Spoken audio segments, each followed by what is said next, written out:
Hello everyone, how are you doing? This is MD Tech here for another quick tutorial. In today's tutorial, I'm going to show you how to collapse the ribbon bar automatically in Microsoft PowerPoint.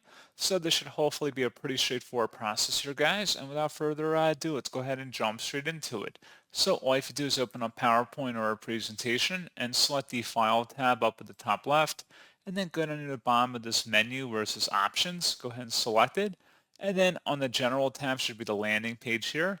On the right side underneath user interface options, look for where it says collapse the ribbon automatically.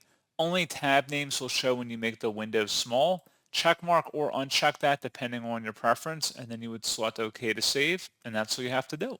So pretty straightforward process, guys, and as always, thank you for watching. I do hope that was able to help you out, and I do look forward to catching you all in the next tutorial.